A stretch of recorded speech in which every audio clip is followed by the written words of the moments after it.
Hello and welcome to the Watering Hole. Thanks for checking out this clip. Don't forget to like and subscribe because that'll make the baby Jesus cry, and I know how much you guys love making the baby Jesus cry. All right. Next thing, if I can find what window I have them open in.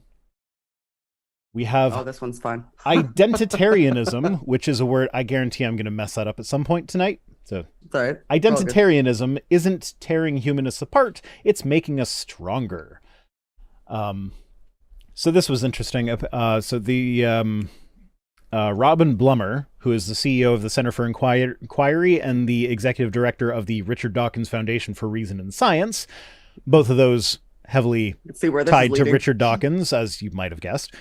Mm-hmm. She claims that identity politics and cancel culture have torn apart the humanist movement, as far as there is one. I'm actually going to open this link for a second because it links to the actual thing. It opens with the Urban Dictionary definition for identitarian. The Urban Dictionary. Oh my God. Only the best sources here. We're supposed to be intellectual skeptics. This is what Urban.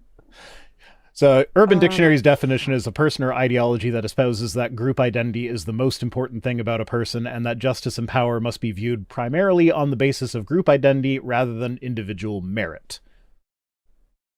Right. And I don't think that they're talking about that, though, as if they get into the article. And I don't think that is... No. That's not what... That's not it. That's a different thing. That's scapegoating. That's trying to make it seem as though, well, I'll let you read more of the article because I know where it's going, but no spoilers. Not that anybody can't see where it's going from a fucking mile away with their eyes closed, but all right. Oh, there's a link to the peach tree. There's an article on the peach tree dishes on the side. The Google robots heard us. Well, I think this is other stuff this is Only Sky. That's where Hemant left Pathos and he's on Only Sky now. So that's another one from there. And I love Hemant. He's fun. He is. That one's by Andrew Hall, though, the Marjorie Taylor Greene one. Yeah. Okay. Anyway, I fear that our cohesion as fellow humanists is being torn apart by a strain of identitarianism that is making enemies of long-standing friends and opponents of natural allies. He doesn't really address this in the article, but I kind of wanted to say a bit on this here, is that Shannon, you've already alluded to it. They're going to the Richard Dawkins transphobia tweet. And so here's the thing about that, is if you constantly find yourself on the same side as the bigots that you've been fighting your entire life, if you always end up on the same side as them later on, maybe the problem's not with us, it's with you, potentially. Yeah, and also how many articles do you need to write to make this man feel better about the fact that he has shit takes on Twitter and people don't like them and then tell him about it? That's what they're talking about. He has garbage shit takes on Twitter and people go, hey, that's a shit take. I used to respect you and you're having really, really shitty takes that are, potentially feeding into a culture that's damaging to large swaths of the population, many of whom are atheists and humanists. Yeah. Who, we should be making space for. We should be holding space for them because they're, ostensibly on the same side as us and in a lot of these things and you're out of nowhere for no reason that I can see, just let's discuss their humanity.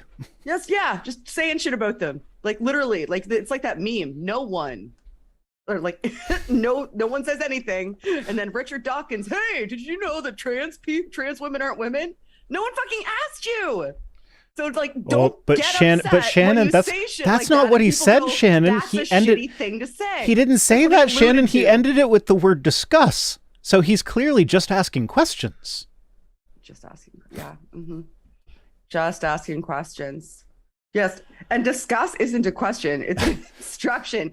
He made a statement, and then separate from that statement that he made, said, why don't we all talk about this statement? And then they tried to retro. He tried to put his professor hat on for Twitter. Like, well, it's like, actually, no, this isn't a classroom. His horrible Twitter take that he wanted everybody to discuss in public was just him trying to educate the public in 260 characters or less, whatever. Yeah. But yeah, no, that's what's tearing the community apart is people doing shit like that and then putting a shield in front of themselves and saying, you guys are the ones who are mean, actually, because I just was asking questions. So she says they do not want a free society if it means some people will use their freedom to express ideas with which they disagree. It's like, how is, like, what has anyone done to Richard Dawkins to actually stop him from expressing these shit opinions? It's like, no, we have just expressed our opinions back at him that, hey, that was a shit take. And you know where I've heard that talking point before, too. Right. Is Ben Shapiro? Yeah, Ben Shapiro. Yeah, Ben Shapiro. We got some Shapiro coming up later. Oh, yes, I saw. Fuck. I saw. But like that, the free speech argument is something that, you know, all forms of bigots make, including Christians who are making bigoted and dangerous arguments that he in the past would have spoken up against, one would think. Yeah. So is he suggesting that if somebody gets their feelings hurt like he did because their takes are bad, that everybody should just shut up and let them have bad takes? Now, I have heard people say that, like, oh, well, you know, Richard Dawkins, he's older. Maybe he just didn't understand why that was about. Has anyone tried just sitting him down and talking to him nicely? And it's like, well, first off, I'm some guy on Twitter. I don't have access to Richard Dawkins to sit him down and talk to him nicely. Right.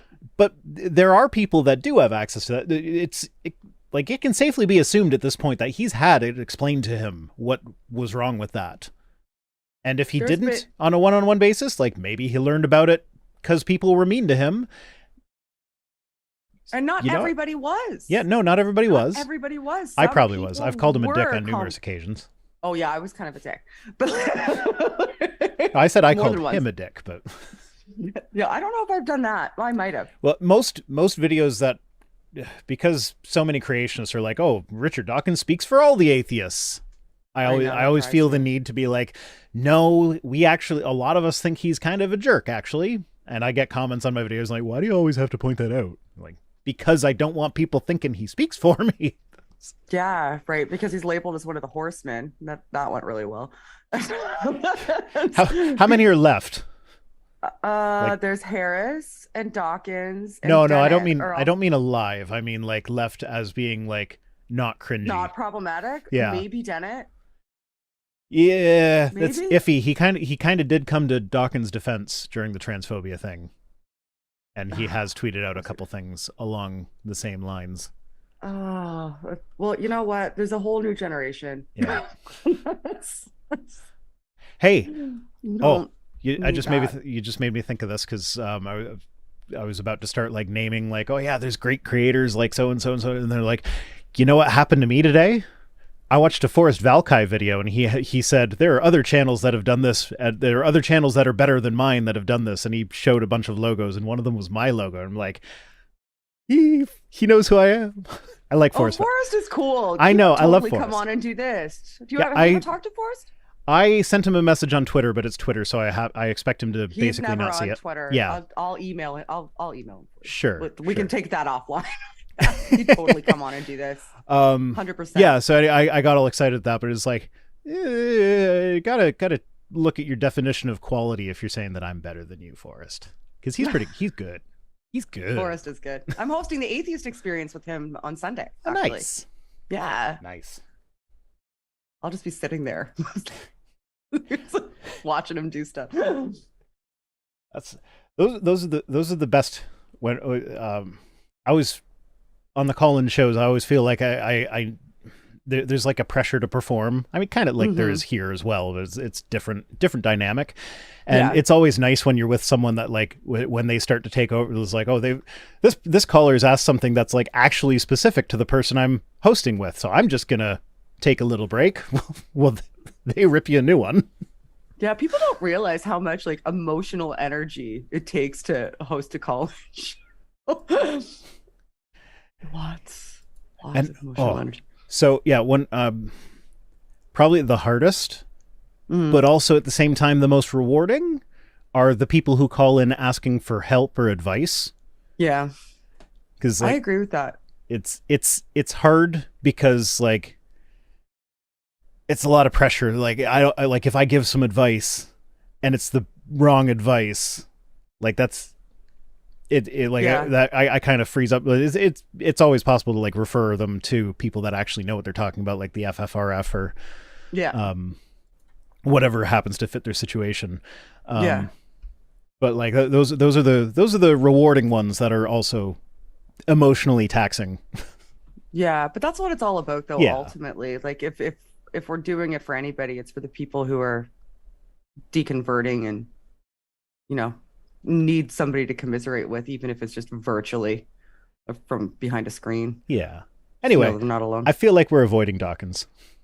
Oh, I don't need to avoid. I'm perfectly happy to, because I think it's ridiculous. Like I think it's ridiculous. Well, I think that he got his feelings hurt because he thought that he was king shit, and a bunch of people said, you know what, I used to respect you and I don't anymore. Why don't you stop doing this shit? And instead of having any kind of introspection about the impact that he was having, he did what cancel a lot culture of people do and just put up his wall and was like, you guys are actually the ones being unreasonable. I was just asking questions, and you guys don't even like freedom.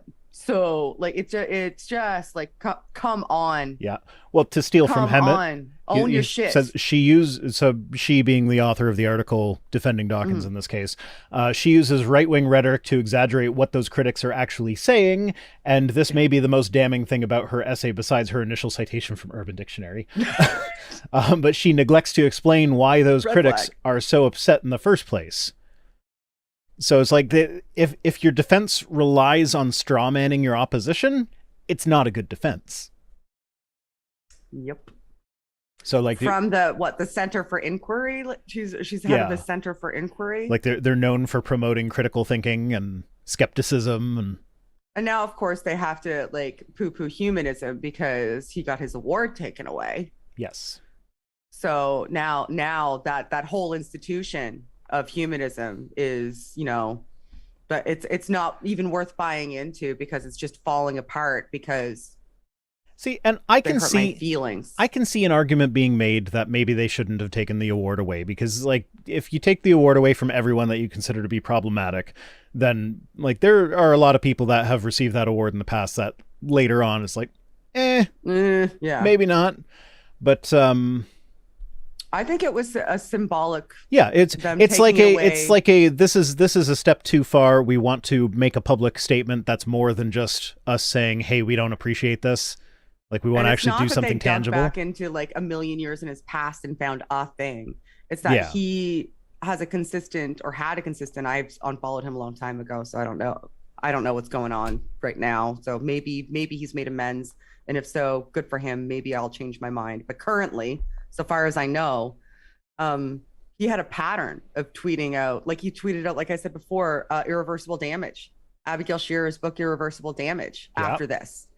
And then was like defending J.K. Rowling. Like that there is like an accumulation of data at this point saying, not only are you not supporting this aspect of the community, this vulnerable aspect of the community, you're actively sharing things to your massive audience that are harmful to this portion of the community. Because you're not saying the quiet part loud doesn't mean you're not fucking saying it. Yeah. Well, and we can go back to the 2015 tweet that Hammett pulled up here. Is trans woman a woman? Purely semantic. If you define by chromosomes, no. If by self-identification, yes. I call her she out of courtesy.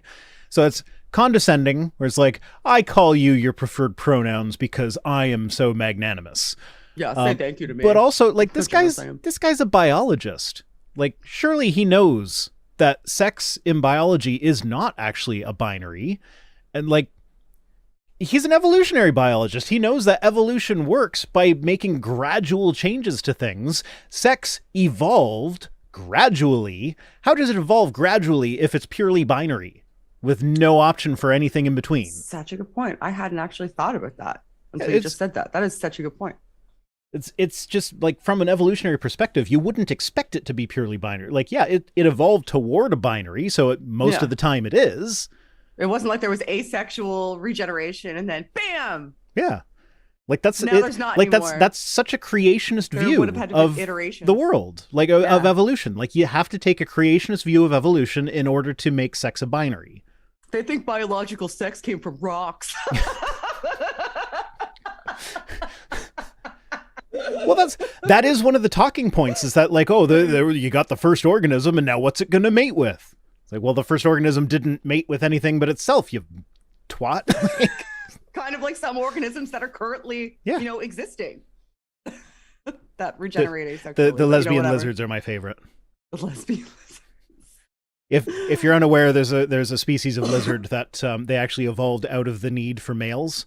So they're all female, and they undergo parthenogenesis, where they fertilize their own eggs. And but in order to do that, they have to have lesbian sex first. I like the crayfish that cloned themselves and took over France. Do you remember that one? Oh, it's ringing bells. Yeah, like somebody had like a crayfish and they like let it loose or whatever, like got rid of it or threw it in a river or something, but it wasn't like endogenous to the area. And it turned out that it could like clone itself, essentially. It could just give birth to 1 million little copies of itself, and it just like took over a part of France. And it was just one. Yeah. Just one. So yeah, seeing it as a complete binary, and then they start talking about gametes. It's whatever you say, they then shift the goalpost, and they're like, well, actually, I'm just talking about gametes. Okay, well, what if somebody has 2 X chromosomes and a uterus but didn't develop ovaries?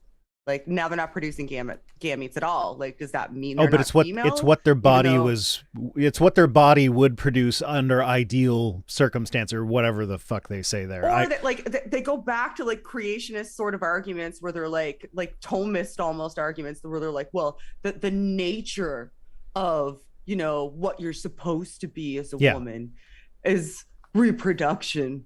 Like, well, okay. Like I thought that we were feminists over here in secular land, and that we didn't, women could be more than a uterus. That women maybe were more than just baby making factories, and that's not how we define what a woman is. But I mean, what do I know?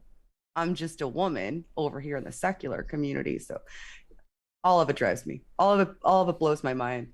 To make yourself a victim because the people who are the victims of your rhetoric told you hurt them. And you didn't like feeling like a villain. Oh, John Wayne's in the chat saying, changing sex to reproduce is a valid strategy in nature. Yeah, lots of species do it. Mm-hmm. I mean, it's not like he's a biologist, though. What would, why would we? Evolutionary biologist at that. Yeah, and then they go into you go back to his Rachel Dolezal tweet. Oh, yeah, that fuck. I'm having PTSD about it. Like, this is why I had to unfollow and mute him. Yeah, because when I see every time he tweets, the guy, every time he tweets, it's bad. Yeah, it's like, could someone take Grandpa's phone, please? Yeah, people know we know you. people think we're like you. Yeah, everything he's and like they're references to Richard Dawkins and Doctor Who, for fuck's sake. Like, I know. And like, do you know what's ruining humanism? What's really, really ruining humanism, which is the belief system that we should be focused on what's best for people and existing together and coexisting in the best possible way as a society with a focus on each other, is people saying that they don't like it when you're a bigot against them. That's what's ruining humanism, apparently. Like, do you not see how that's counterintuitive to what the tenets of humanism even are? To say, what's ruining humanism is humans wanting respect. That's what's ruining humanism. Yeah, and then later on they get into apparently in some schools they've started to de-emphasize calculus in math class. Okay. And so it says, suddenly a subject as racially neutral as math has become a flashpoint for identitarians set on ensuring equality of outcomes for certain groups rather than the far more just standard of equality of opportunity. That's a right-wing talking point right there. You hear that from the right all the time. That is a right-wing talking. Yes, but like I didn't get that far in the article. Yeah, so it's down at the bottom. It just kind of tacked on at the end. But I just want to point out exactly what Hemant points out here is that the only thing that's being changed about these math courses is they're de-emphasizing calculus. And one of the things about calculus is that a lot of schools that are primarily Black and Latino students don't even have a calculus course. So of course those kids are doing worse at calculus. But then when you look at it, calculus is not one of the more useful subjects of math. Like, yeah, it's the one that everybody thinks is the smart one. But when you're talking about like what like a future job you might want to have or being useful in your day-to-day life, calculus is not the one that you need. You need other stuff like statistics and more statistics, all the statistics, so that people know how to read studies. Yeah, like data science, data management, data science. Like those are things that can be useful in your real life, no matter what you do. Calculus, not so much. It's very specific. So, okay, I just want to make sure that I'm following this. So they're de-emphasizing calculus across the board. Yeah. But they're making this about race by saying that they're doing this because Black students have worse outcomes.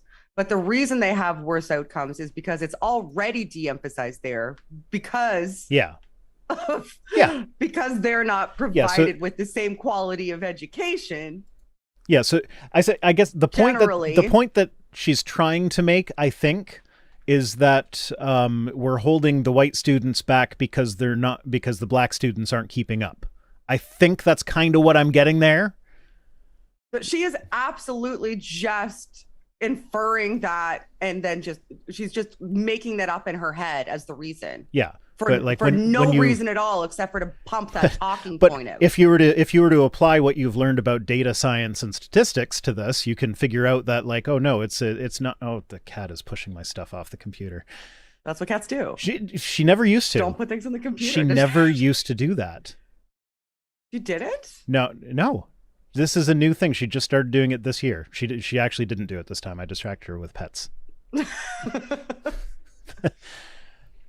That's fucked though, because that's what she's doing. Yeah. So the Black students in this story that she's telling were already at a disadvantage. Yeah. So now they're taking calculus out, not to level the playing field, but taking calculus out just because they don't think it's going to be something that's useful generally, and they're going to focus on something else.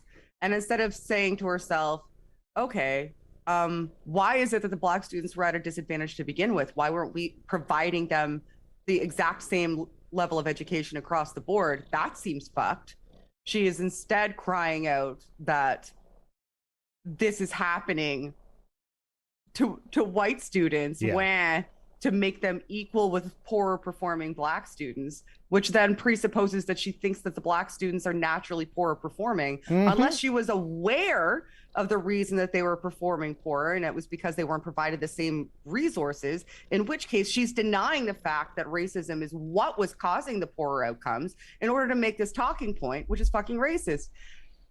Good. I hope that they do further themselves from humanism, because that's not very humanistic. Fucking bye then. That's awful. Yep. Oh my fuck. Like, my logic follows there, right? Like, she either knows that's what I got out of that as well. Or she doesn't know and is just making an assumption without investigating. And both of them are fucking awful for someone who's the center for inquiry. Like, maybe inquire about what the fuck is going on. The cat just knocked my coaster off. And she runs this shit? Okay. Neat. Fantastic. All right. Love it here.